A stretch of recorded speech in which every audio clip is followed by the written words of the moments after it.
Okay. Good afternoon, everyone. My name is Robert Hersey. Happy Monday to each of you. And on behalf of the Florida Alcohol and Drug Abuse Association, welcome to today's webinar entitled Substance Use, Medications, and Impact on Mental Health. This webinar is being made available through a collaboration of the Florida Department of Children and Families and the Florida Alcohol and Drug Abuse Association. Please note that as an attendee, you are in listen-only mode and are only able to view your name. Your webcam and microphone have been disabled. If you have questions, please send them to the presenters and myself, the host, FATA Webinars, by using the chat panel. The button to open the panel is usually located on the upper right side of your monitor. Please use the chat panel to send any questions you may have as you think of them. The presenters will address questions as time permits. Our audio is broadcast through the internet to your computer. If you experience poor computer audio at any time during today's presentation, there are a few options to try using the Communicate menu. One of these options is on the screen now, and all options are posted at the top of the chat panel as well. After ensuring that your volume, both on your computer and external speakers, if applicable, is not lowered, click the Communicate menu, then click the Audio Connection panel. Click Disconnect. Follow those first two steps again, and then click Call in using computer and follow the instructions. If you continue to experience poor audio through your computer, try using the I will call in option under the Communicate menu. The access code and event password are on your screen and in the chat panel. You must be connected to the audio of this presentation and view it on screen to receive a certificate of attendance. We are unable to verify attendance if you are not connected to WebEx via your computer or mobile device. Therefore, audio-only attendees are not eligible for a certificate of attendance or CEUs. The recording and materials used in today's presentation will be available on the FATA website within 30 business days. To access the recording and the PowerPoint, visit www.fata.org, navigate to the Resource Center, and click on Training Library as shown on the screen. That's for about an hour. FATA produces many webinars and workshops through the support of the Florida Department of Children and Families. To help participants track credits earned through attendance, we host an online community that provides a personalized digital journal where participants can maintain statements of credit for webinars and workshops taken through the Florida Alcohol and Drug Abuse Association. At the end of today's webinar, the web browser will direct you to an evaluation form on the FATA website.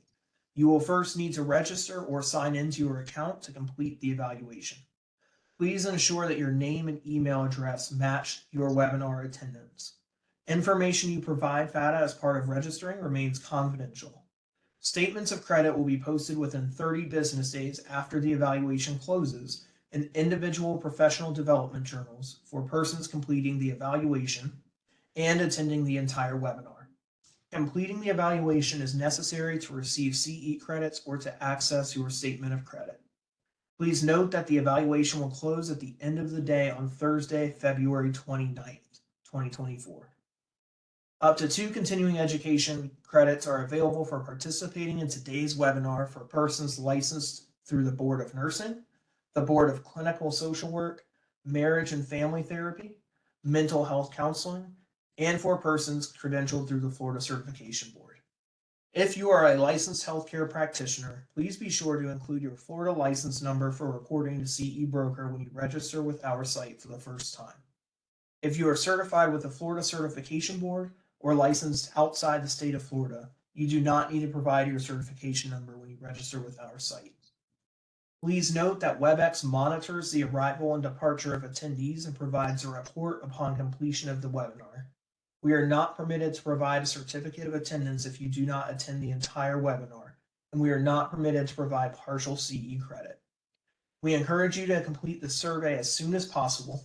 If you experience technical difficulties accessing the survey, please fill out a contact form at www.fata.org or email us at training@floridabha.org before the evaluation closes. This presentation is intended solely for educational purposes. The views, opinions, information, and content expressed in the presentation are those of the presenters and do not necessarily reflect the views, opinions, or policies of the state of Florida, the Florida Department of Children and Families, the Florida Alcohol and Drug Abuse Association, or the Florida Behavioral Health Association.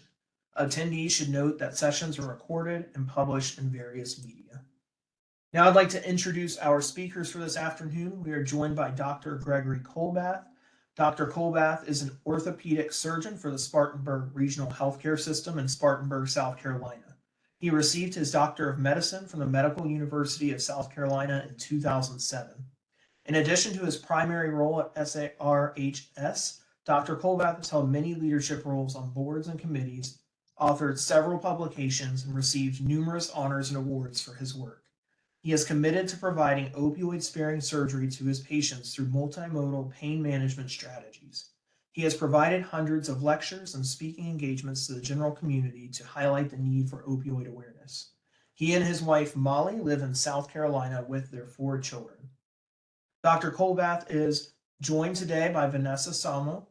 Vanessa Salmo is a dedicated public health professional with a combined 10 years of experience in quality improvement, health promotion, public health marketing, and research and epidemiology. She has experience working at the local and federal levels within the government and nonprofit sectors. Currently, she is the Epidemiology and Evaluation Director at Community Coalition Alliance, where she coordinates data collection and reporting to track overdose and mental health trends, which guides strategic prevention planning for coalition development.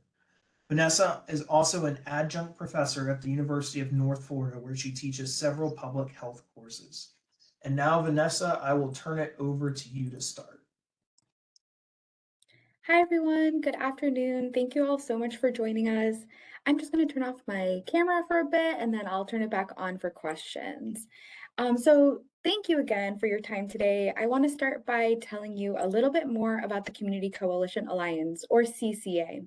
Our mission is to serve as a collective voice of community coalitions working towards the health and wellness of all Floridians through data-driven decision-making. CCA is a nonprofit organization that partners with drug prevention coalitions across Florida to provide funding and oversight, training and technical assistance, and partnership engagement opportunities. This slide provides an overview of all of our CCA members. I'm also going to turn it over to Dr. Colbath to share a little bit more about his work. Thank you, Vanessa, and thank you, Robert, for having us to speak with your forum here today. I see we've got about 225 attendees, so wish we could see you in person. But I've been involved with opioid prevention efforts for over 6 years now. Got originally involved with this through community organizations, much like yourself, that we have here in Spartanburg. So our own alcohol and drug awareness statewide system, but also some therapy clinics that we have known as Emerge, as well as Favor, which I'm not sure if you're familiar with, but it stands for Faces and Voices of Recovery. And so, as well as our local Center for Behavioral Health. So what that highlighted for me is that this is a multi-pronged approach, and our patients are needing these services. And so I found that this was a great way for me to interact and learn more about this process. So I look forward to telling you more about this, and hopefully you guys can share some of your wins and successes, and also highlight the things that we need to do to continue to be vigilant in this effort. So I'm really honored to be here, and this all started probably about 5 or 6 years ago, and highlighted when I was able to go to attend a drug summit in Atlanta. This is a national drug summit, and I'm not sure if any of you have ever been to this, but I would highly recommend it. It's a national conference that's generally held in Atlanta, but it's multiple stakeholders from across the community and across different service lines. And really highlighted for me that this needs an integrated approach to finding solutions. So a lot of the solutions that I brought back to the OR in my hospital were out of these efforts. So I'll turn it back over to Vanessa. She's going to walk through some of the objectives. Thank you so much. So these are our 5 objectives for today. First, we're going to start by presenting some trends and data for substance use and mental health. We're also going to review current medical-based opioid-sparing pathways and the multimodal approach to pain. We'll discuss drug disposal methods and how to prevent drug misuse. We'll also highlight upstream factors that promote resilience among individuals and how crucial they are for prevention. And finally, we will identify effective strategies for addressing substance use and mental health. But like Dr. Colbath said, please share your best practices in your communities with us. So I'll turn it to the next slide. We're going to do a few poll questions. We want to hear from you. Who do we have in the room today? And that way we can kind of relate some of our materials back to our audience. We'll give about a minute for each question.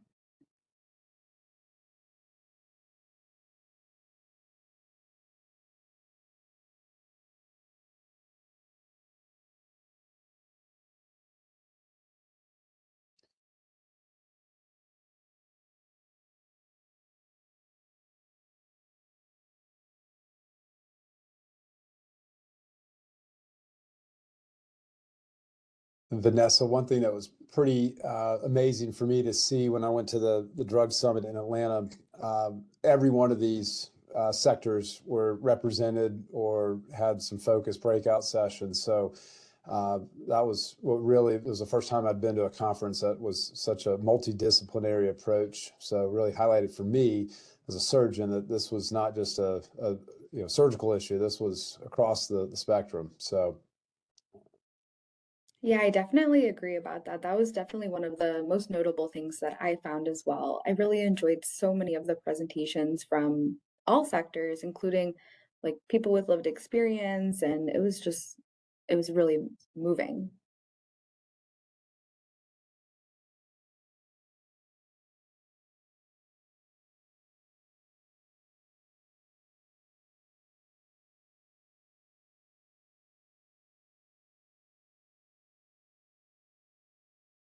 Did we reach our time limit, Robert? We did, yes. Okay, so I have some from prevention. I have education and training, healthcare. I don't see a percentage.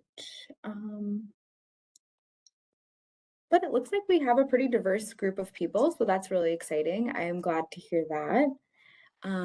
We can go to the next poll as well. So that one kind of tells us, what community members you serve in your community. So I'm excited to hear more about, who you are and who you're serving.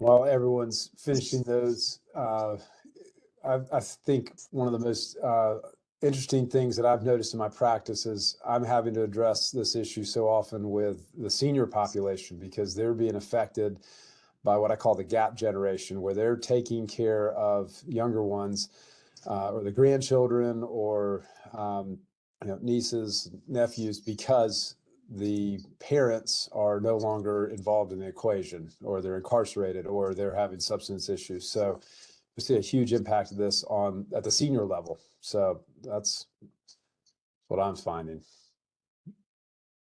Yeah, I've heard the same thing. A lot of our grandparents are needing help, raising their grandchildren and just kind of, learning how to do like homework help and things like that at home after school.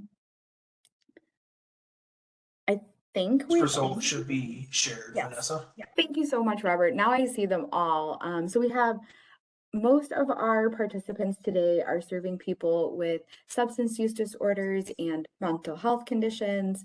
We also have a large group of people serving mostly adults. We have about 34 out of the 240-ish people here who are serving seniors.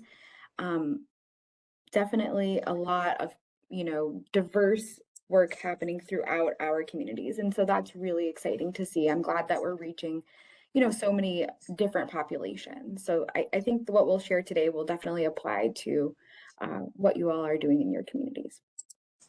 So we'll get into our first objective here. And we're going to start by sharing some trends and data related to substance use and mental health. So this first slide here gives a national perspective on the number of drug overdose deaths that occurred in September 2022 through September 2023. And we saw that over 111,000 people died in that 12-month period. This is, this is the predicted number. So the reported is a little bit lower. We know that our drug overdose deaths data is delayed. So we will share this also for Florida in a minute here so that we can see the comparison. So across our state of Florida, we saw a 5.52% decrease in drug overdose deaths between September 2022 and 2023, compared to a 2.1% increase for the United States. So this is a good sign. The work that we're doing here in Florida seems to be effective. In Florida, this is a similar data. We're noticing that there's been a slight decrease in overdose deaths since 2022, but overall, if we compare from 2015 through 2023, there's been a 178% increase in overdose deaths during this time frame. Here we have the 2022 NSDA survey, and it shares the number of adults who are experiencing alcohol use disorder. And so about 50% of our young adults age 18 to 25 reported that they drink alcohol in the past month. And then the little bubbles break it down by demographic category. So you can find, what population you're serving and see at the national level how many are using alcohol. According to the 2022 annual medical examiner's report, alcohol accounted for the second leading drug present at the time of death, yet it is nearly equal to the occurrence of fentanyl, which is pretty scary since we know that fentanyl is a really potent opioid medication. So it's definitely still a substance of concern that we should be, considering in the work that we're doing. I know a lot of our funding and our programs are focusing on opioids these days, but alcohol is not to be forgotten. And so for this slide, we see, so this is the FISIS data. This is the Florida Youth Substance Abuse Survey that shows that over 28.4% of high school students in 30 out of our 67 counties in Florida reported experiencing substance abuse in their household. This is an adverse childhood experience that we are, tracking, and we want to, promote resilience in our family homes, and we'll talk more about that throughout this presentation. So here we see prescriptions dispensed in Florida. Historically, prior to 2017, out of 100 of the top prescribers in our nation, about 99 of them were located in Florida. But since then, we have seen some pretty significant improvements in overprescribing, and I'm sure Dr. Colbath, you have a lot more information on that to share with us. But one positive thing that we saw was that there was a decrease in days supply and prescription quantity per capita. However, one thing we are noticing is that the average daily MME per opioid prescription increased by 9.9%. The MME is the dosage of opioid medications, and dosage does correlate to opioid overdose risk. So for example, dosages over 100 MME per day increases overdose risk by 9 times. We also see in the chart to the right that oxycodone remains the top controlled substance being prescribed. In Florida, we found that all drug-related EMS responses are also increasing. And for drug-caused deaths in drug-caused deaths in Florida, fentanyl is the leading cause of death for opioid and other substances as well. So this includes also stimulants and alcohol as well. So the next slide will share how it's changing over time. So here we see that the overdose death data showing that from 2014, it was 14.2% of our deaths, and in 2022, it counted for 72.7% of our deaths. It's drastically increased over that time frame, and this is the UF Frost dashboard. And also, when you get these slides, you'll be able to click on the link to go to the data source to kind of explore it yourself as well. And so here we see that methamphetamine has also increased from 12.4% in 2018 to 28.8% in 2022. An emerging trend that we're seeing is the presence of xylazine as a contaminant in the drug supply. Xylazine is also called tranq or tranq dope. It's a veterinary non-opioid sedative or tranquilizer, and the DEA reported that approximately 23% of fentanyl powder and 7% of fentanyl pills seized in 2022 contained xylazine. So this is the 2023 State of Mental Health report for America, and it did show some staggering trends. Notably, there are 15% of adults who were living with a substance use disorder and 93% of those who did not receive treatment. And likewise, at the national level, 55% of adults living with mental illness didn't receive treatment. Here we see that over half of the adults with a mental health illness received no treatment, which is over 28 million individuals in the United States. And Florida has about 58.4% of individuals who experienced a mental health illness but did not receive treatment. Here we see that 32.3% of adults in Florida reported symptoms of anxiety or depressive disorder. It's pretty comparable, exact same to the United States according to this report. But we do see some, differences when we get a little bit more into the data. For example, people who had an unmet need for counseling or therapy, there were about 23.6% of people in Florida compared to the United States, which is 28.2%. So we are doing a little bit better in comparison to the nation there. And for adults age 18 and older, we did see here in Florida, hospitalizations from mental health disorders have decreased, which is a really positive sign. However, when we look at youth ages 0 to 17, hospitalizations for mental health disorders have increased. So that's why it's so important that we look at our data and we really drill down into the populations to see, who exactly is being affected and how can we help them. And so for this next slide, before I turn it over to Dr. Colbath, we're going to present this SPICES data. And so here we see that this is another adverse childhood experience, which is high school students who experienced mental illness in their household, and 34.9% of students in our state in 30 out of the 67 counties in Florida reported experiencing this adverse childhood experience. So now I'm going to turn it over to Dr. Colbath. Thank you, Vanessa. I'd just like to highlight some of those terms that you mentioned in your data sets. I was really not familiar with until last couple of years, especially the adverse childhood events. Become a lot more aware of that and how that's impacting our households with the ACEs, and also the fentanyl. I mean, that's probably the most striking thing that I see in your data is that the fentanyl just exploded in 2016, 17, 18.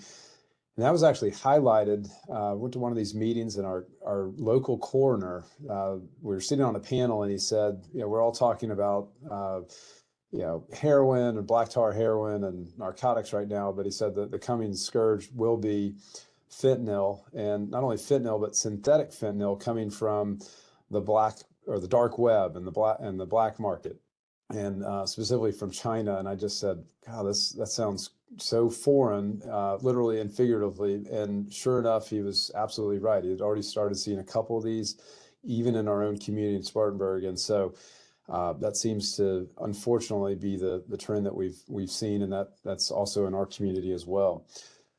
So we're going to talk about medical-based opioid-sparing pathways, multimodal approach to pain, and what that entails and how I got involved with it. This was my epiphany probably back in 2018. I was at a local legislative meeting We always host a local medical panel. We also bring in our legislators from the state to come and talk to us about what issues they're facing in our capital, Columbia. And one of our local legislators mentioned this book called Dreamland, and I'm not sure if we can get a show of hands, but if you have not read this book, it is absolutely opened my eyes as to what we're dealing with in our practice and in our communities, and how this has impacted me. And it was kind of a call for me to really pay more attention to it and understand that there's so many factors involved. It doesn't just handle what, from the drug portion, but also why patients are going and seeking out medications and illicit drugs. And also, it highlights the Sackler family and the marketing that those drug companies did that was so savvy, but also the illicit drug trade coming in across the borders, whether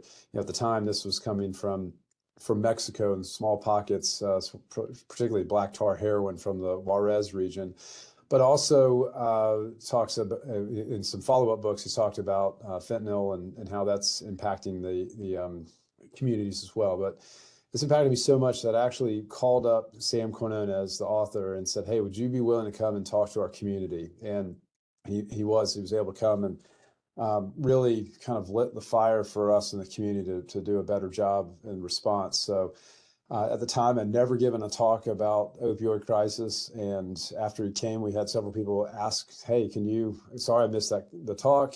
Would you be able to summarize it at our next church event or our next HR risk assessment event?" And since then, I've probably given some version of this talk and highlighted what his message near close to 150 times. So, and this will be 151, I guess. So this was the talk that we gave. It was a partnership through our medical community, but also had a legislative event. And we had Sam come and talk to at our cultural center, and just a really amazing week of learning and seeing how many people it's impacting, and hearing different voices and different people who are engaged in these efforts. Maybe have to have some synthesis and some cross-pollination, if you would, about how do we tackle this. So really an incredible event, and I would highly recommend, if you guys have not kind of looked at it in this level, where having multiple community members from all different sectors, and maybe touch it off with having a keynote speaker similar to Sam Quinona has come and kick it off, because it really helps bring that community together to have those discussions in that forum. So I have this framed in my office in the room, and it's amazing how well I'm able to kind of point to it and say, this is what we can do. And I have a lot of patients and will ask about it. And so and it's a good way to kind of bring up that discussion in the office. So where does opioid use and abuse start? Well, surprisingly, 99% of patients who undergo any type of surgical procedure are provided with some form of opioid as a postoperative medication.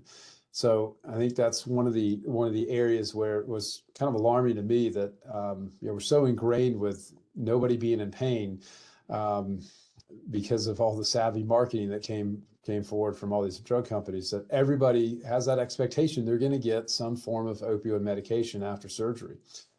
And so 99% of these patients will receive them. And unfortunately, 1 in 15 of these patients that are prescribed an opioid will go on to have a long-term use or abuse. And what's even more staggering to me is that 4 out of 5 new heroin users, they didn't just start off by mainlining heroin. It's because they started with misusing or abusing opioid pain relievers, and then it grew into more of that heroin use. So I think we have to me, that was some incredible data that said we need to be doing something on the front end as surgeons to maybe prevent those 1 in 15 from going on to having a long-term issue. This is a quote from one of my surgeons that I trained under. He's actually a pediatric spine orthosurgeon, and he said, "Well, no one's ever died from pain, but plenty of people have died from our attempts to alleviate pain." And we'd see this often where we do a huge spine surgery on these 14-year-old patients, And the patient's parents were the ones who were pushing us to give them more and more pain medications. And sometimes that wasn't the answer. Sometimes it was you could use Tylenol or Aleve, or you could use other anti-inflammatories that weren't always just the answer of moving up on the pain scale. So that was the first time to, that quote, and that was back in 2014, but I didn't really live it or understand it completely until later. And so now I've kind of go back to that, and I kind of emboldens me when patients are pushing me to up their pain medications. I kind of rely on this to know that maybe I'm doing the right thing by saying no. Our own Orthopedic Academy got involved with this several years ago and said, they had a lot of public service announcements, but I thought this one was a pretty good graphic and a pretty good marketing. That it's easy for patients to get into this trap of the painkillers and asking and us being too willing to prescribe and say yes as opposed to no. And so I think that's what this is, a poster we've got in our office as well, and I think highlights, hopefully for my patients, that we've got a duty to serve. And no, we don't want patients to be in pain, but opioids aren't always the answer. So we had some of these efforts and started getting a little bit of attention here in the community, and luckily we had some good press related to it. And I actually have a copy of this article in every one of my patient rooms. So we have 7 patient rooms in my office, and not really to kind of highlight what I'm doing, but really to kind of say, hey, I want you to read this and be aware. And so it's amazing how many patients still ask me for pain medications. And it's kind of a classic example of, are you not reading the room? So I can kind of point to this and say, hey, I hear what you're saying, but I want you to consider this and read this before we have any further discussions on it. So some good points and a lot of things that we're seeing in the community, and trying to highlight why we can do a better job, not only for our patients, but for our community in general. So I really got into this concept of multimodal post-op pain management. So the whole takeaway of it is that we don't have to just rely on continuing to just give our patients 60 pills and say, don't call me. I'll see you in follow-up in a couple weeks.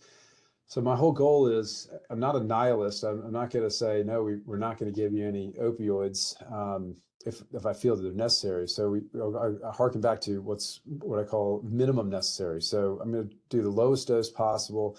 And if we don't need the opioids, then, and if it's not indicated, then we're going to go with something non-narcotic. And Tylenol, ibuprofen, Motrin, all of these are over the counter.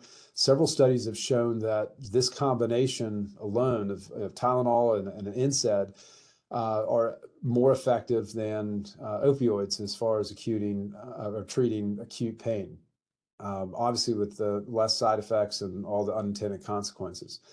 Ice is still a mainstay of treatment. Every one of my patients who's undergoing major surgery will be prescribed some type of cryotherapy unit. So ice machine, ice packs, all of those work very well. Physical therapy, I think, is a mainstay of our treatment, and helping patients understand that they can move this in gradual motion without pain. And we used to operate on patients, keep them in the hospital for 5 days and really on bed rest, and we weren't really focused on getting them up and moving. And so that's my whole goal. And it's kind of a trite little saying, but sometimes it's the only thing that patients remember after a 10-minute visit with me is, motion is lotion. And so, rest never sleeps is another thing I'll tell them. So get up, get moving. You might have a little pain, but we're going to get you up and moving. This is good for the body. I also am able to employ a lot of different medications now that are long-acting, that are non-narcotic, and one of them is called Exparel. This kind of works almost like a 3-day Novocaine. So if you go to the dentist's office and you get Novocaine injection or like a wisdom tooth removal, that medication is only going to last for about 6 hours, and then it's kind of comes on board with the pain. So this actually is a time-released medication injection that can last up for about 3 days. And lots of our patients are able to use this and not require any narcotics at all. And we call this sort of the storm of surgery. If I can get them through that first 2 or 3 days where they're having the most intense pain, or they're experiencing that, we can hopefully lessen the narcotic load that they may need, or sort of that catastrophic sensation that they feel. So I found this to be very effective. We also coordinate with anesthesia. So if we can do some regional block medications, and I also tell them, hey, this is an opioid naive patient. Maybe we don't need to go as heavy on the intraoperative or the perioperative narcotics. I've gotten away from pain pumps. I've gotten away from just randomly saying, hey, here's 60 pills, don't call me. We've been very thoughtful about what we're prescribing our patients afterwards. So this is a kind of demonstration of the local injection that we're talking about.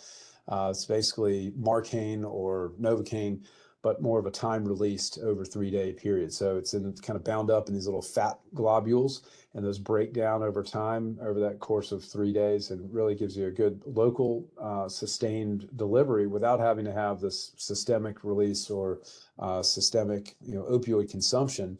And has been shown to reduce opioid consumption by about 80% in that critical post-operative phase when patients are having the most pain. So another thing we've adopted at our own hospital is we have kind of a toolkit, if you would. So patients who are going to undergo surgery, we try to direct them to our website that has kind of a highlights the need for judicious use of prescriptions afterwards. So making sure that they use them only for that period of time, and then also making sure they have safe disposal. And so we've adopted this toolkit, or actually our own orthopedic academy had this. And doctor that I'm going to highlight later, Dr. Ring, is very involved with this. But it starts not just after the surgery, but it's also a preoperative discussion. We have these discussions with the patients. I make sure that I highlight that we're going to take care of their pain, but they also have a role, and they need to be involved with this. And a lot of times the patient may not be nodding yes, but the family members are next to them are saying, yes, we're aware of this. We've had issues with other family members. And I always say that the patients need to have a surgical coach or a family member there and present during that preoperative meeting, so we can have these discussions. It's not just one person hearing it. And this is one thing that was really hard to do during COVID, when we had to limit who was there for these perioperative discussions. So I'm glad that we're able to not have those restrictions on family members in the room. It's been a lot easier to have these discussions eyeball to eyeball, as I like to say, rather than through a Zoom or one-on-one. So I think that's part of it. Starts before before I even cut on the patient. Post-operative, we make sure that we check in. We like to have lots of visits. I call every single patient the night of surgery just to check in with them, see how they're doing, hope to prevent that ER bounce back, as I call it. And then we also highlight safe use and storage and disposal. So I'll kind of walk you through some of the successes that we've had.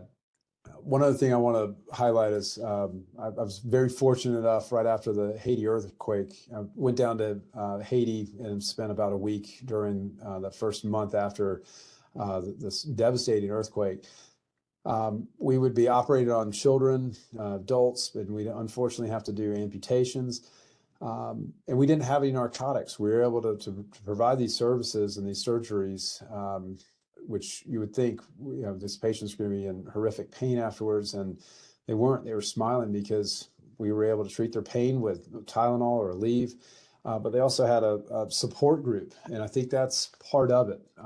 This is a picture of a patient one day after surgery, and the whole family units are there in the ward with them. We have nurses, we have staff, and there's engagement, there's patient engagement. I think this highlighted for me that maybe we overprescribe in the U.S., and maybe it's a cultural thing that everyone's expecting these medications. And here's a naive child, opioid naive child, not expecting any to be on a pain pump and have a handful of scripts, and they're not getting it shoved down their throat by the parents.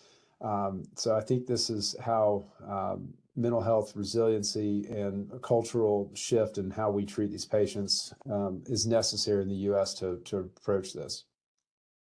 So I'm going to jump into objective 3, and I'm going to talk about one of the things that I found to be probably the best thing in my practice, and probably the greatest thing that I will take away when I retire, is just knowing that this one tool has probably saved countless lives in our community, but also some of my patients. more so than any surgery I could ever do. And that's a drug disposal pouch that I was found out about through some of these community systems. And this is called doTERRA, and it's a drug disposal pouch. I know there's several on the market now, but essentially this works like a Ziploc pouch, and you open it up, and inside the bag is a charcoal filter.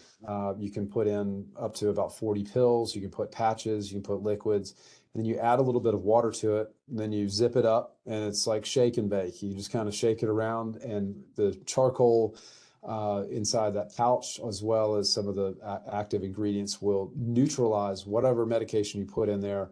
It's tamper resistant. It's now neutralized. You can throw this away. It's not going to contaminate the water source.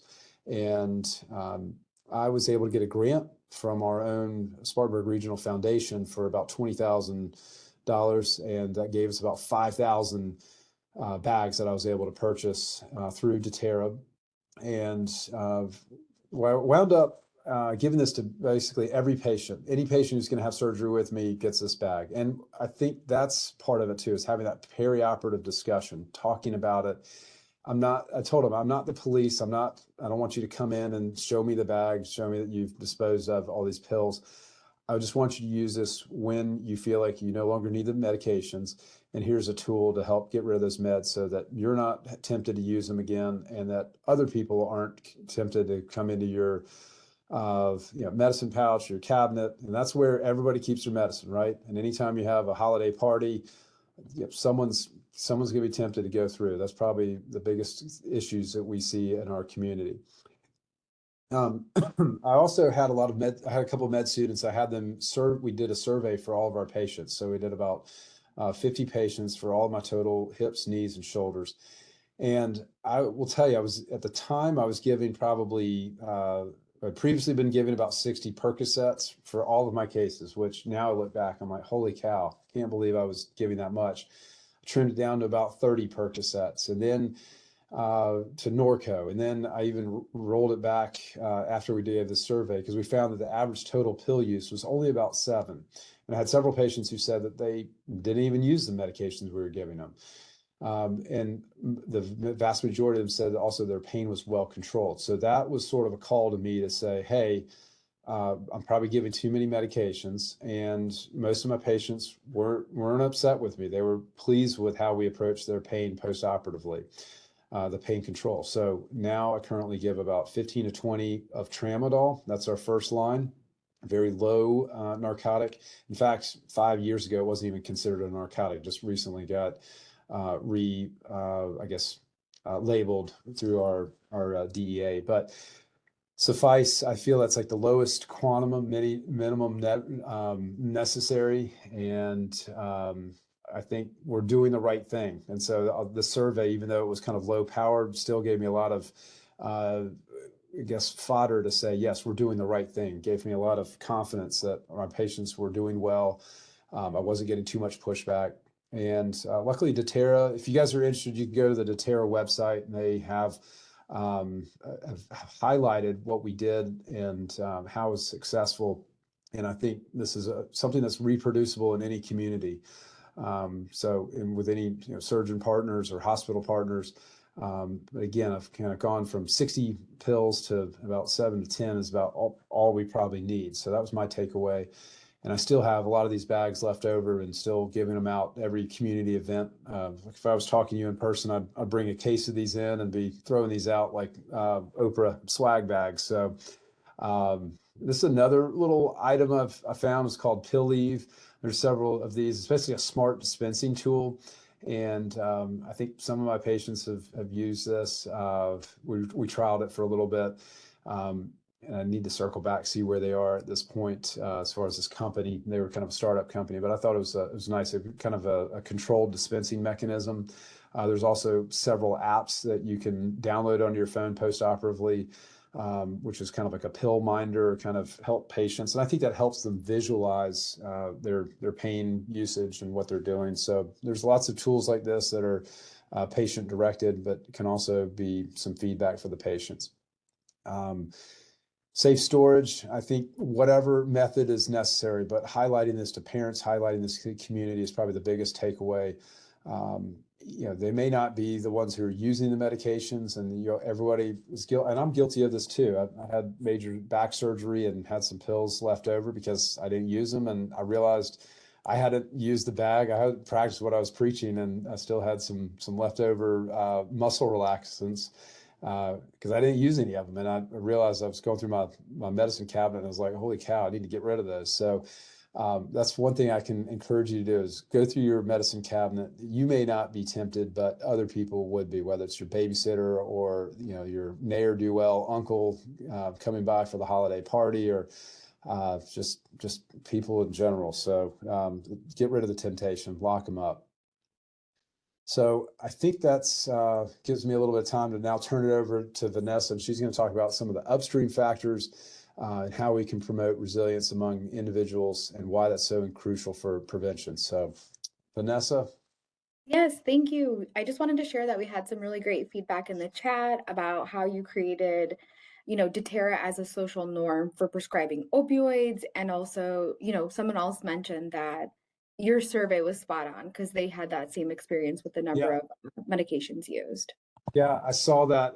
And yeah, thank you for whoever chatted in there. And I guess on this, I said I had major surgery. So about 3 years ago, I was doing great. Life was great. And then all of a sudden, one day I had just shooting pain into the back of my leg. And I was trying to work out and exercise and been on the rowing and Peloton. And so I had a herniated disc. And I unfortunately got to experience everything that some of my patients have to experience as well, which is just that mind-altering pain and is completely debilitated. And I've tried to do some physical therapy and practice what I preach, do some anti-inflammatories, and I wound up having foot drop within 2 or 3 days. I got the MRI, and I just had a huge herniated disc that was not going to get better with injections or mindfulness or any of the other things that we normally tell our patients to get through. So I had to have pretty much urgent surgery in order to prevent any permanent issues. But I was determined afterwards that I needed to go through that opioid free. And so I did. I mean, I used ice and I used Tylenol. And even though I was prescribed the muscle relaxants, I didn't use any of those. And I was back in the office in a couple of days after having a microdiscectomy. But I went through all those emotions. I can tell you I was definitely depressed because I was worried about I was 44, 45, and I was worried about my practice. Would I ever be able to operate again? I'm just the main breadwinner.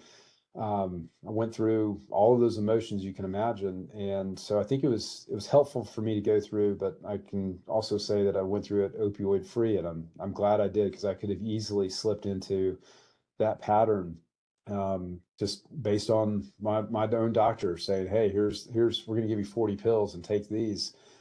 It only takes 4 or 5 days to become physically dependent on any of those opioid medications. And so I think if you can get through that first couple of days, that storm of surgery, you're going to be better off. That's what we've got to do, is hopefully give our patients the tools and have those discussions on the front end before it becomes a problem. So just want to let you know I've gone through it, and that's made me, I think, a better person to be able to say, hey, and have a little bit more empathy for what my patients are going through. So sorry to hijack that, but I just wanted to carry on with what someone had chatted in on. So yeah, no, I think that's really important. Like you said, you're able to empathize. I think we can all agree that people with lived experience are better, service providers. So I think, it helps you and it helps us all to remember, like, it's okay to share that we all have like a lived experience, and a lot of us have somebody we know who's been, impacted by substance use or mental health challenges. So I'm thankful that you're vulnerable to share that story, and others in the chat as well. Thank you. So next we're going to get into objective 4, and we'll cover some risk and protective factors that influence substance use and mental health outcomes. This is, of course, not all inclusive, or, there are probably other things that you guys, as boots on the ground people, come face to face with on a daily basis. So feel free to share your experiences in the chat as well. So here, I want to just share that first, explaining what social determinants are. So they are the conditions in the environment where people are born, live, work, play, worship, age, become ill, and also recover. And these factors exist at a variety of levels, and they also affect a wide range of health outcomes. And so this slide just provides an example of some of these factors at each level. For example, at the individual level, experiences of trauma. At the interpersonal level, family history of substance use may impact somebody's risk for substance use disorder. At the community level, access to treatment, and at the societal level, stigma are just some of the ones that I'll highlight. And we have several other slides that have other examples as well. So here, I want to talk a little bit about, when we're working towards addressing social determinants of health, it's important to consider what levels the factors are impacting to ensure that the interventions are going to be most effective at reaching the priority populations that we hope to reach, all those groups that you mentioned in the chat and in the poll earlier today. And so, we also want to think about how we can prevent or mitigate these health outcomes. So we want to prevent substance use if possible and prevent people from experiencing challenges related to mental health. And so to do so, we might want to focus more upstream, which allows us to prevent those adverse health outcomes. We would want to target the macro level factors or the root causes that are contributing to the several, adverse health outcomes that we might want to address. And these are examples of these things include structural determinants like stigma, racism, or exclusion. On the other hand, focusing downstream addresses the immediate health needs of the populations after problems have already developed. For example, ensuring equitable access to substance use disorder treatment. This slide is an example of the social ecological framework and includes a variety of factors that contribute to the opioid crisis. It is linked in your slides to the journal article, so you can read more about this. This is, of course, just the graphic, but I thought it did a really good job of, sharing some of the factors that influence the opioid crisis. For example, at the individual level, we've talked a lot about pain, but we know that, maybe this might be a little outdated. So, these models are always changing and maybe instead it's risk perception. So, we want to think about how over time factors are, either being added or removed. And also at the interpersonal level, we see that, peer groups, our family, our friends, and our coworkers. At the community level, drug disposal, like Dr. Colbath mentioned, is, a really big community level factor. And at the societal level, I would say, just thinking about the networks that we work with, the partners, we talked a lot about bringing, a collaborative approach, and we'll talk more about that as well. And so, as we can see from these various models, the relationship between substance use and mental health is extremely complex. Mental health in general is more than just the absence of mental health disorders, and a state of mental well-being enables people to cope with the stressors of life, right? It exists along a complex continuum and is experienced differently from one person to the next, with varying degrees of distress and potentially very different social and clinical outcomes as well. But we do see that the prevalence of anxiety, depression, and other psychiatric disorders is much higher for people who experience substance use disorder compared to the general population. And so we also want to highlight that substance use disorder and other psychiatric disorders, they share these genetic risk factors and also environmental vulnerabilities, those social determinants of health that we highlighted a moment ago. And not only do mental health and substance use share these factors, but other chronic health conditions as well, like diabetes, hypertension, a lot of other things. And so we know that having a family history of substance use may predispose individuals to develop substance use disorder or mental health, but it's not a guarantee. So we have to really individualize our approaches as well. So it's not just like, look at this model and assume that that's, what our population is experiencing. So we'll get a little bit more into that too. And so we're going to cover adverse and positive childhood experiences a little bit more in depth, because really trauma is something that our populations are coping with, and we kind of have to know how to assist them in identifying if they have experienced trauma and what we can do to prevent or mitigate the impacts of trauma. And so at the national level, trauma and ACEs contribute to a wide range of health outcomes. And ACEs are really common. About 64% of our adults in the US report having experienced at least one adverse childhood experience, and 17% report experiencing 4 or more ACEs. We know that investing in ACEs prevention can reduce a wide variety of health conditions, but some of the well-documented studies show that if we addressed or prevented ACEs or trauma, we could potentially reduce heart disease by 1.9 million cases and depression by 21 million cases. We also know that children are at risk of ACEs, but there are inequities in our populations that are linked to historical, social, and economic social determinants of health. And the studies show that ACEs have been highest among females, non-Hispanic, American Indian, and Alaska Native adults, and also those who are unemployed or unable to work due to disability. And the health consequences related to ACEs cost an estimated $748 billion annually in North America. I really like this infographic. It's from the PACES site. It's linked in your slides, and you can check out that link. It'll be on a few slides from now. So this slide really gives a good depiction of how not only do social determinants of health exist in multiple contexts, but so do adverse childhood experiences. You see at the bottom of the infographic, the community level, the tree is the household level, and the environment is, the hurricane swirl thing. And so in the environment, natural disasters like hurricanes really do impact our ability to cope with stress or heat-related illness as well. I think those are things that are relatable to Florida, as we all know. In the community, experiences of poverty, discrimination, and food scarcity are just a few of the examples that are in the roots leading to, adverse childhood experiences. And at the household level or the tree, experiences of abuse, homelessness, or even bullying are some of the studied factors that are considered adverse childhood experiences.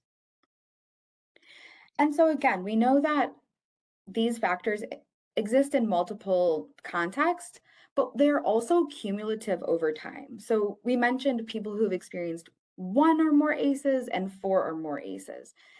That means that people who have experienced 4 or more ACEs are at a higher risk of developing adverse health outcomes due to their experiences of trauma.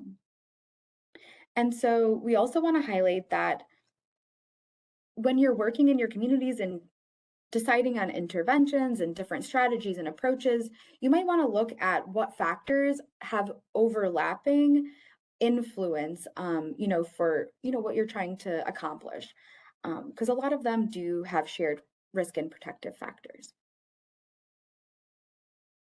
And so again, another, depiction of some of our risk and protective factors. Here I want to focus on the protective factors specifically, which are some of the last bullet points in each of the 4 boxes. And so at the individual level, building resiliency and, encouraging spirituality, if that's, something that the person is interested in, it can build protective factors for the individual. At the relationship level, pro-social involvement, as well as, recognizing positive behaviors, giving that reassurance, that encouragement, good job, keep going, you're not alone. Those type of messaging can really develop protective impacts. And then at the community level, creating high neighborhood cohesion and positive community norms. And at the societal level, developing positive beliefs about treatment, encouraging people to ask for help, sharing those resources and ensuring the connection can really help create protective factors at all of our different levels of our model. Okay, so here is some data for Florida, and this really shows adverse childhood experiences and the population that's experienced it. So these are among adults who were surveyed for the Behavioral Risk Factor Surveillance Survey. And so, or the BRFIS, and it's linked also from Florida Health Charts. So here the slide shows, 24% of adults reported that before they were the age of 18, they lived with somebody who had an alcohol use disorder, or 13% of adults reported living with somebody with a substance use disorder. Additionally, we found that 17.5% of adults lived with a household member who had a mental illness. And the next slide shows some positive childhood experiences. This is still a pretty newer area of research and data collection. A lot of positive childhood experiences questions on our surveys for our Florida youth, the FISIS and also the BRFIS are being added recently. So we don't have as long of data or as many questions.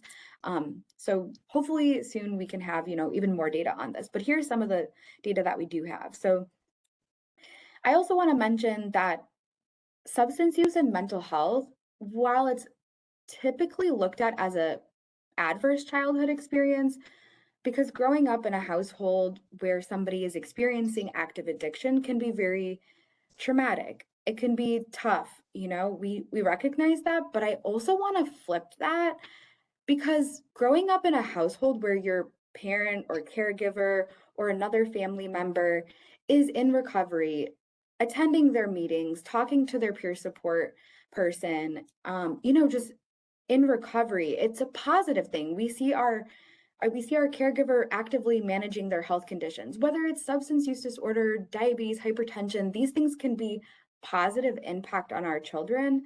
They know that although we are experiencing challenges and adversity, we're still able to be resilient enough to live a quality, have a great quality of life. So I just want to, the data and research is still catching up, but I like to point that out. And then here we have some additional BRFIS data. We see that the demographic groups will change. So we're going to show one or more ACEs, and then the next slide will show 4 or more ACEs. So for 1 or more ACEs, we found that non-Hispanic Black women had the highest percentage of experiencing at least one ACE. And next, we see that by sex, race, and ethnicity, the arrows represent the percent change. So we see that Hispanic men have had the highest increase, although all groups have pretty much seen an increase besides non-Hispanic Black men. And then also those who are 18 to 44, those with less than a high school education, and those who are not married and whose income is less than $25,000 were at greatest risk of experiencing 1 or more ACEs. Now, when we go to 4 or more ACEs, the demographic groups change ever so slightly. So still, non-Hispanic Black women had the highest percent at 27.7%, but the shift comes when we look at those who identify as non-Hispanic white. So when we looked at 1 or more ACEs, white men and women were equally impacted. But when we look at 4 or more ACEs, white women tend to have higher percentages than men. Again, we see that Hispanic men have seen the largest increases in 2021 compared to 2019. Also, those who are 18 to 44, those who have less than a $25,000 in income, still have the highest likelihood of experiencing 4 or more ACEs. But the demographic shift comes when we look at education and marriage. Now we see those with a high school diploma or GED and married couples have a higher percentage of experiencing 4 or more ACEs. I am just a data person. It takes, my conversations with the boots on the ground, our coalitions, our partners in this call today to really understand the why behind the data. So I'm always, open to these types of discussions, and we'll share an opportunity that CCA hosts in a little while where we do discuss this information. But first, before talking to you more about those interventions, I want to turn it over to Dr. Colbath to talk more about resilience. And I am going to move the presenter over to you, Dr. Colbath. There you go. Thank you, Vanessa. Like I mentioned earlier in our discussions, I've really never encountered ACEs, or was aware of them, but now I see how much it impacts our caregiving to our patients. My wife's been very involved in kind of the community as far as childhood literacy, and what a positive impact that has in these lower economic areas, and just having that parental involvement. And so having that touch point with their parents is, even though they face multiple ACEs, is a positive thing. So, so thank you for highlighting all those. They're really something I'm continually learning more and more about. So resiliency, I would say, is definitely a word I'd never used prior to COVID and learning about this, the opioid epidemic, but I started hearing this word more and more often. And really, like the simple definition of it is like the ability to bounce back from stress or hardship. So I've always wondered, like, how it would be great if we could just dial up a prescription for resiliency and give that to our patients post-operatively, because I feel like so many of our patients don't have the coping skills, don't have the ability to, they encounter this traumatic experience. I do see a lot of orthopedic trauma. And we always it's kind of a running joke within our sector is like, that trauma is a recurring disease. Like the same people who are involved in traumatic moped accidents or car accidents or, some of these issues, barroom brawls, it's a recurring disease, right? Because they're back in that situation, the same thing that put them in the situation the first time. So maybe we could just dial that up. When I went to that opioid summit meeting in Atlanta, there were about 3,000 individual stakeholders who were all there as participants.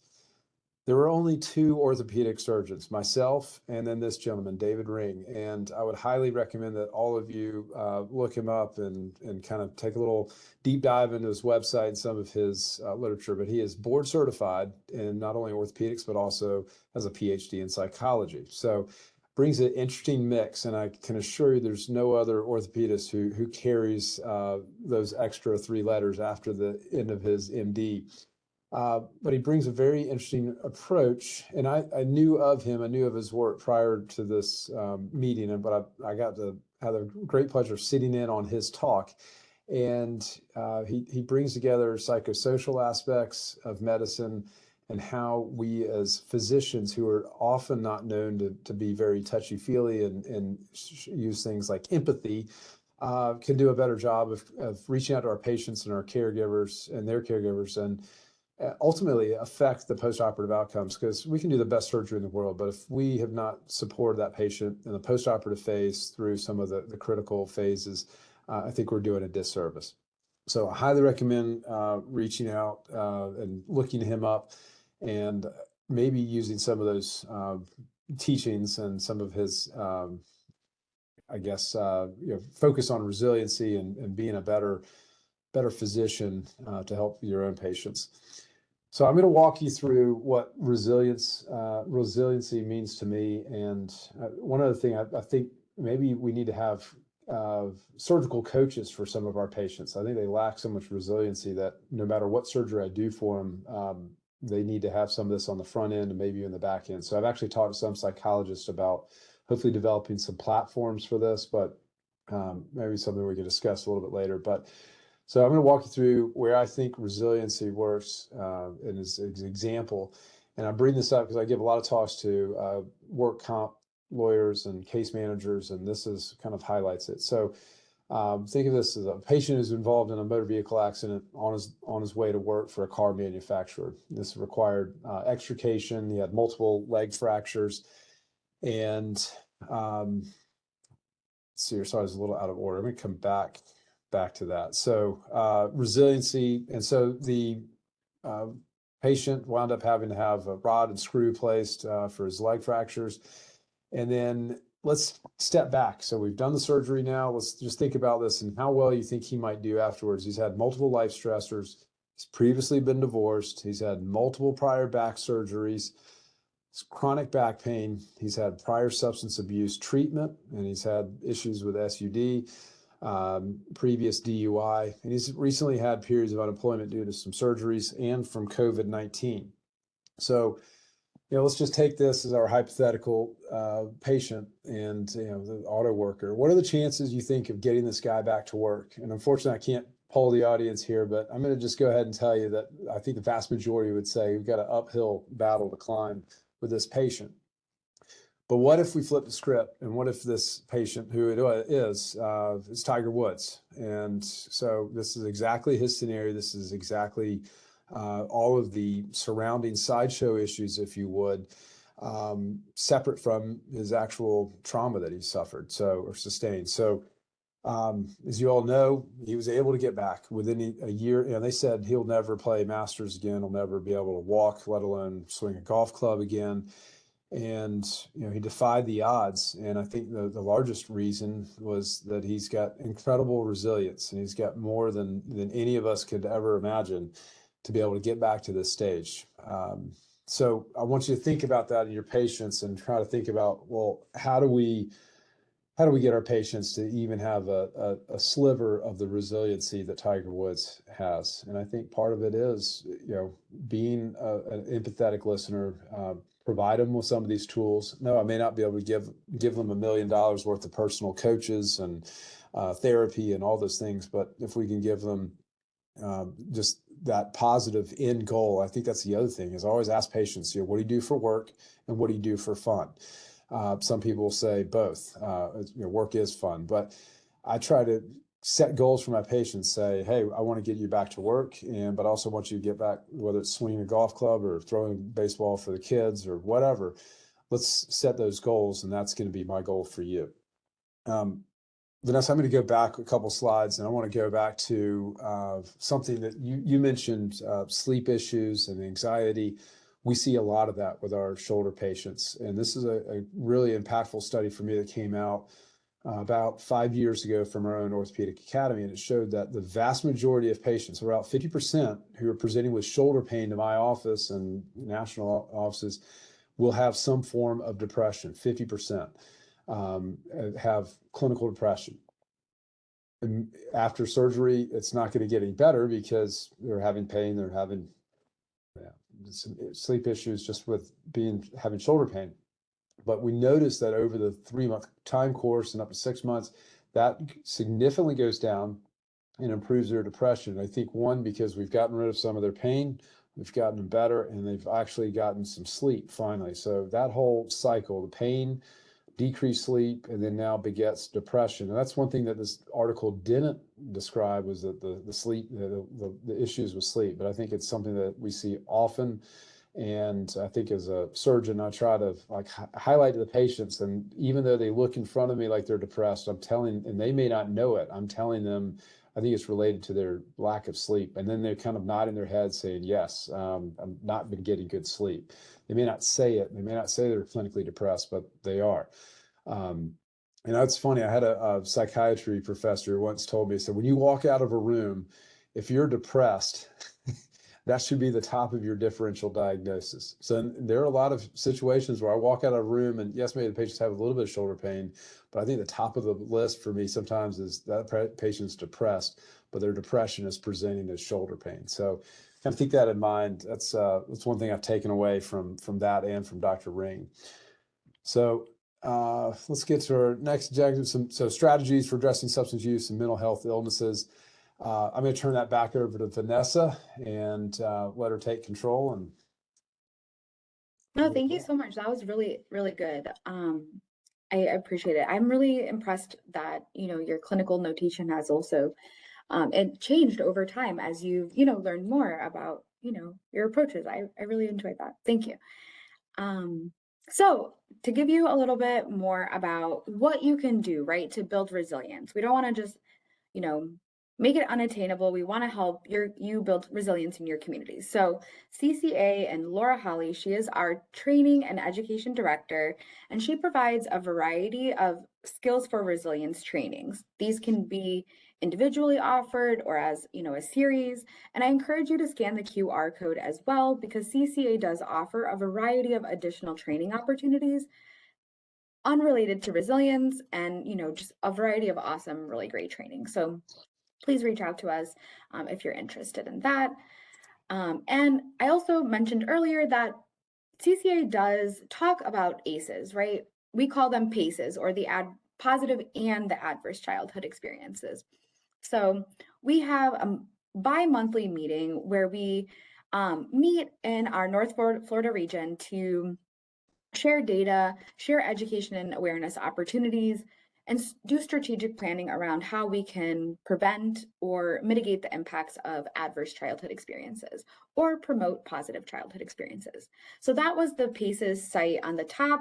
Please check that link out. That's where I got the 3 realms of ACEs infographic. They have a lot of different resources available to you. And if you're interested in, following our blog, or even if, you're not located in Northeast Florida, that's okay. There are plenty of other PACES connection blogs out there for different areas in Florida. So check out that site, join your local community, and join the conversation. But if you would like to join our meeting, you're welcome to. The link is on the QR code at the bottom right. And I'm also going to share a variety of other strategies where, some of our partners have been working in this area. This is definitely not all inclusive.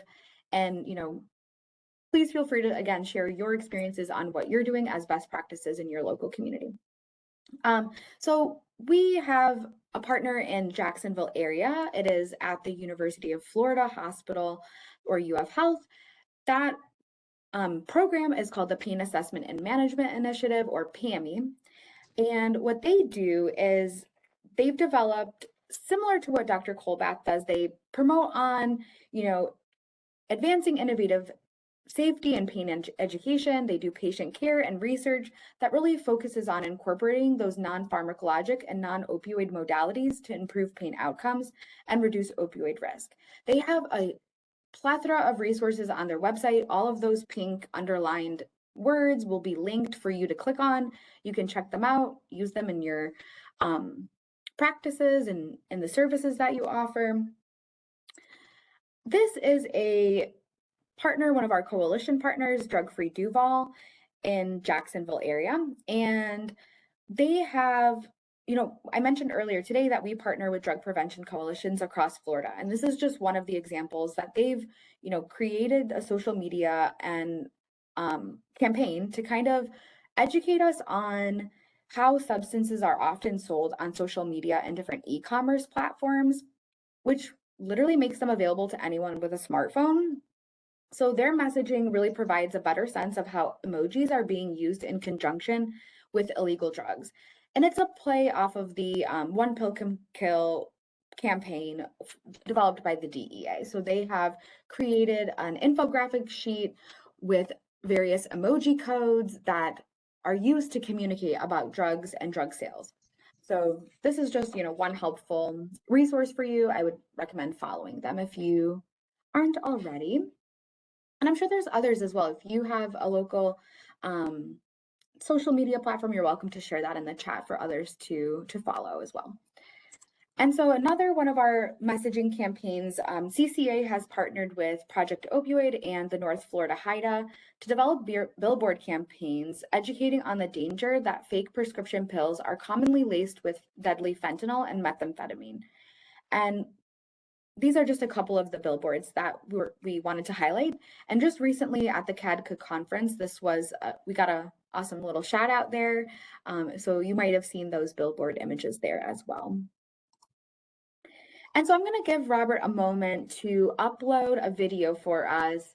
This is a video that was created from the same campaign. CCA partnered with Project Opioid and the North Florida HIDA to develop social media videos for the Anything But Obvious campaign. And I will just mute so we can watch that video.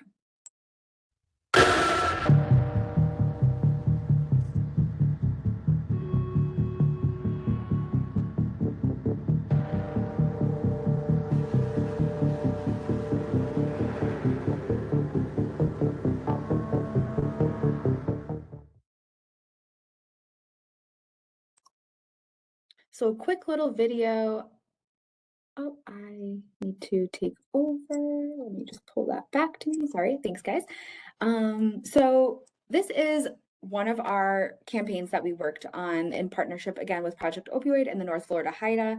Check out that website. It's anythingbutobvious.com. The 3 pillars of the campaign, as you saw in the video, are first, it's a trap, right? How easy it can become to inadvertently be trapped by opioids. And I know that was, kind of similar to Dr. Colbath's image early on in our presentation today, where there was like a shadow inside of the pill bottle. And then also imposter, that's the second pillar, which is really, you know, it's really how many pills are just disguised to look like something harmless. The One Pill Can Kill campaign really shares that the pills that are on the street look nearly identical to a prescription pill, and you just don't know if it's real or not unless you personally pick it up from the pharmacy.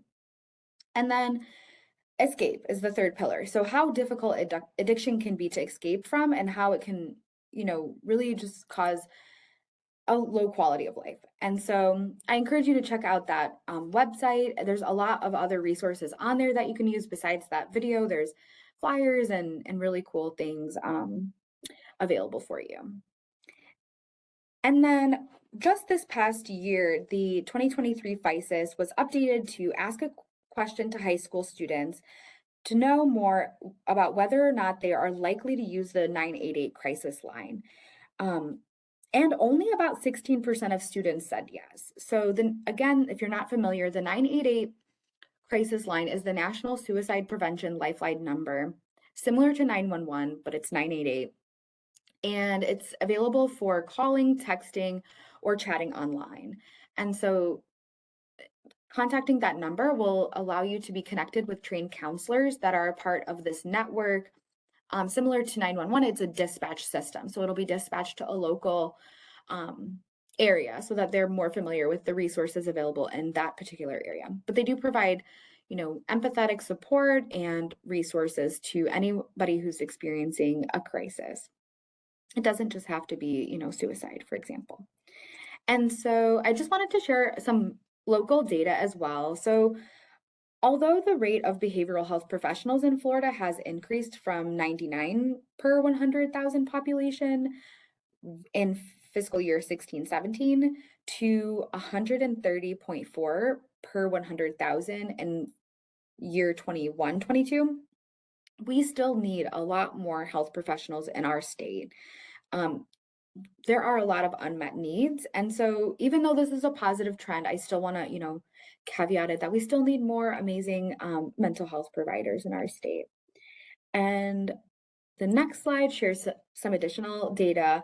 According to the 2023 PDMP report, which is the Prescription Drug Monitoring Program report, there were a little over 2,500 buprenorphine providers in Florida. Buprenorphine is a medication for substance use disorder. And although we had so many providers, they were mostly at capacity. So about 97% of those providers were unable to take on any additional patients. So we still have a great need in our community across Florida for more health providers. I just want to also give, a few other strategies that are happening throughout our state. This is one unique approach that's taking place in 12 counties in Florida. It's called the CORE, or the Coordinated Opioid Recovery. It's a network for addiction care, which begins through EMS services, where paramedics bring patients to hospitals where there are peer support professionals on staff. And EMS also has the opportunity to potentially provide substance use treatment referrals and even may coordinate buprenorphine induction for a short period of time before the patient can get access to the more traditional care for example, outpatient or inpatient recovery services. And so this comprehensive approach expands every aspect of the overdose response and treats all primary and secondary impacts of substance use disorder. And this slide kind of shows, it's a quadrant for kind of caring for people who have co-occurring substance use and mental health disorders, really getting to the point that it's important to think about risk of opioid misuse, substance use disorder in all settings of our healthcare system. And one of the really awesome ways that the CORE model is addressing the treatment of substance use disorder is through not only attacking those, immediate needs like the substance use disorder and the mental health, but they think about coexisting medical and mental health conditions. We know that our community members are not only needing services for substance use disorder, they might need dental, vision, maternity care, social support services like food and clothing. They may want to be connected to a recovery community organization where there are peer support specialists. They might need career training or housing. So coordinating these services provides that comprehensive response to address all primary and secondary impacts of substance use disorder and mental health. And so we also want to encourage screening in all healthcare settings. For example, similar to tobacco use screening, where we, screen for substance use or tobacco use, and then we provide cessation education. Another model in our, treatment approaches is SBIRT, or the Screening and Brief Intervention and Referral to Treatment, which is now a billable service. So I wanted to share with you the SAMHSA resources for screening and brief intervention and referral to treatment.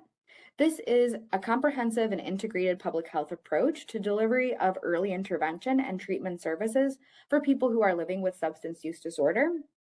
And so you can, read a little bit more about these things at the links that are highlighted in pink. And then screening really quickly assesses the severity of substance use and identifies the most appropriate level of treatment. You saw that 4 quadrants on the last couple of slides, and it kind of gets at that. And then the brief intervention focuses on increasing insight and awareness regarding substance use and the motivation towards behavioral change so that the most appropriate intervention can be provided. And then, of course, referral to treatment provides those with identified needs a more extensive treatment, such as access to specialty care.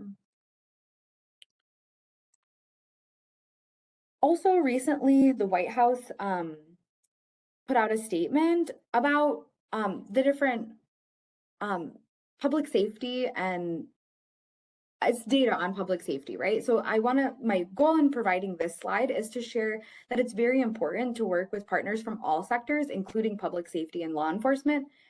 Here's just some of the national data for drug seizures and EMS responses. We see that from September 2021 through August 2022, over 267,000 pounds of illicit drugs were seized. I'm sure this, we have a lot more updated numbers, but this was just some of the most recent White House press releases in January 2023. And so I just wanted to share, working with these partners are essential, not the only partners though. And so we'll get into that in a moment. But I still want to share a little bit more about our public safety and law enforcement. So this was a operation where the Florida Department of Agriculture conducted Operation Candy Crush.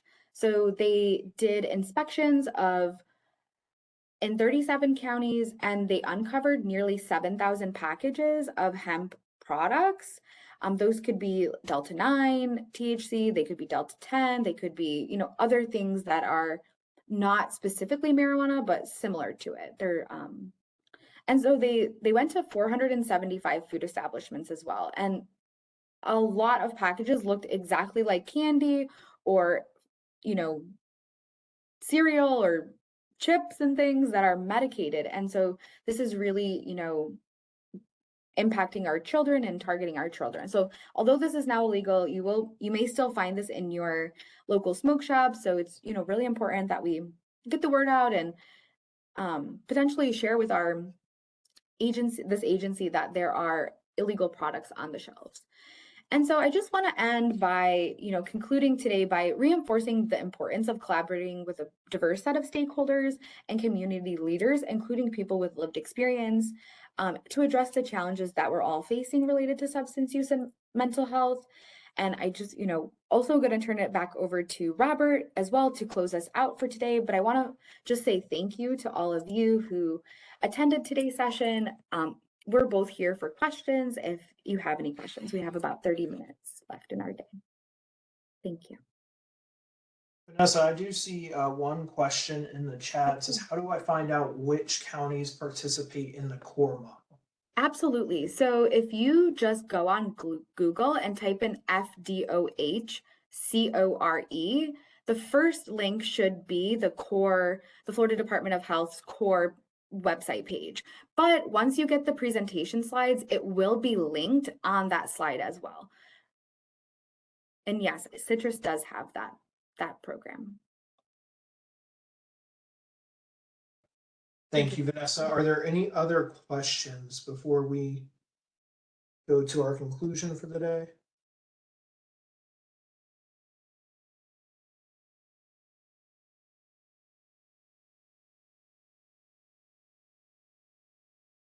Seeing none, I am going to take it back, Vanessa.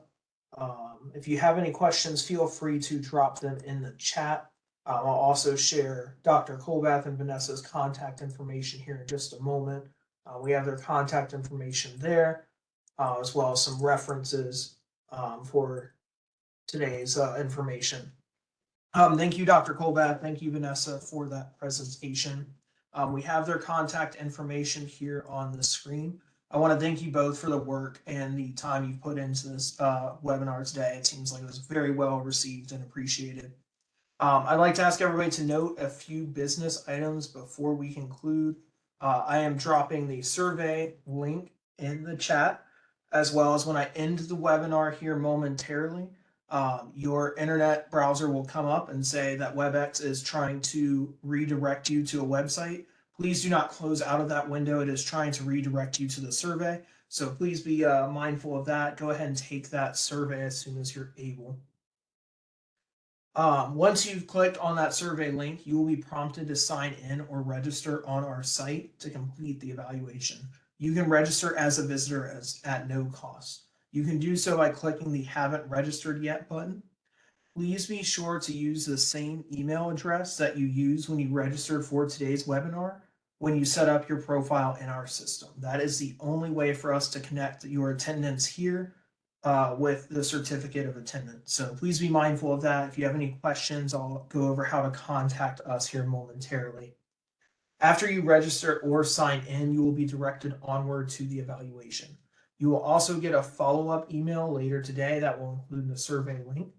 For CEs to be reported to CE Broker for Florida licensed healthcare practitioners, you must provide an accurate Florida Department of Health license prefix and number the first time you register.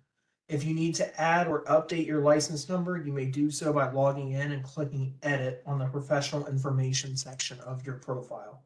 Please keep in mind that the evaluation will close at the end of the day on Thursday, February 29th. If you experience any difficulty logging into your account or accessing the survey, or you need information updated, please contact our team either by filling out a contact form on our website as shown on the screen, or by sending an email to training@floridabha.org before February 29th. Please keep in mind that we do not email statements of credit. Instead, after we verify attendance and completion of the evaluation, a statement of credit will be generated as a journal entry within your profile 30 business days after the evaluation closes. As a reminder, the recording and materials used in today's presentation will be available on the FATA website within 30 business days. To access the recording and PowerPoint, visit www.fata.org, navigate to the Resource Center, and click on Training Library as shown on the screen. I want to thank you all for participating in today's webinar. Thank you again, Vanessa. Thank you, Dr. Colbath, for your time and for the information. We'd also like to recognize and thank the Florida Department of Children and Families for funding today's education. Have a great day, everyone. Really Please hold for quickly, the evaluation. Robert, Yes. really quick, I saw a question in the chat. I don't know if we have a couple of seconds to answer it. Oh yeah, absolutely.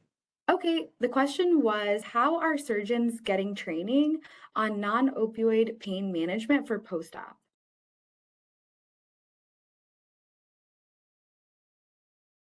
Oh no, I don't think we can hear you, Dr. Colbath. Okay, so the question was, how are surgeons getting training on non-opioid pain management for post-op? Let me highlight this. This is pretty amazing. When I went through my medical training, so 4 years of med school, we had 1 hour of lecture on opioid medications, and that was just more like the pharmacologics of it, but I never got fully detailed and formally detailed on how do you handle post-operative pain meds and management. And well, the only people who really detailed on this was the pharmaceutical reps, right? They had the pathways. So you can see with movies like Dope Sick and books like Dreamland and now the Netflix Painkillers, I mean, how we were so easily duped by all of this because that's how we were detailed, that's how we were trained. Or maybe it was kind of given like a little playbook by my chief resident. Well, where did he get that information? Well, from the pharmaceutical industry, right? So we're now, so that's how we got into this mess. How do we get out of it? We now have at least 2 hours that are required CME of drug awareness through our annual DEA licensure here in South Carolina. Hopefully you guys have something similar in Florida for any of your medical professionals. So 2 hours, and it's great. I mean, I've always learned something from it, and I think that's all these integrated approaches. I think more and more there's willingness for the surgeons to understand that they need to do a better job. And I'm hoping that this is something that's part of the curriculum and the residency. I have med students who come through with me, so that's their only requirement on my service. They have to read Dreamland. So I think it's been pretty well received. But I think there's more and more awareness of this, and more and more companies are understanding that they need to do a better job of multimodal pain management. So there's a vested interest also for the companies to that are engaging in this, that are non-narcotics and alternatives. So there's a lot of good opportunities out there for people trying to make a difference. And then I hope that answers the question. There's one other question about resiliency, and I guess is it related to Tiger Woods? Yes, I agree. You can't just throw money at the problem, and plenty of people have the advantages of having a disposable income. Sometimes that can present more problems than unintended consequences. So I think it's not just money that you throw at the problem. It's caring. You got to be empathetic. You have to listen to your patient. You have to listen to those that you're taking care of. And I think these pain toolkits are a great source as well. Everybody can access those. So thank you for highlighting that, the PAMI. I'm gonna have to dive into that one. So thank you, Vanessa. Learned something today. So thank you everybody for having me. Thank you. And I also saw a question in the chat about where they can access the ACEs data. You're welcome to reach out to me. I added my email in the chat, but the link is on every single slide where the data can be found. But don't hesitate to reach out. A lot of that data is available on Florida Health Charts, but just you're welcome to reach out.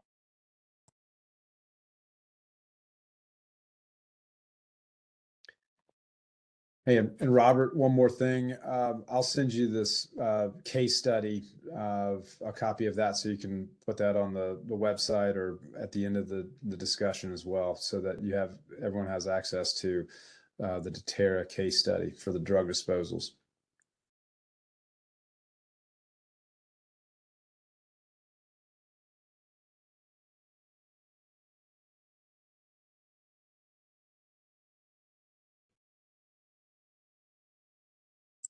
I just heard from Robert. He lost power, so I Yeah. think that Yeah. pretty much wraps everything up. I think we're all done.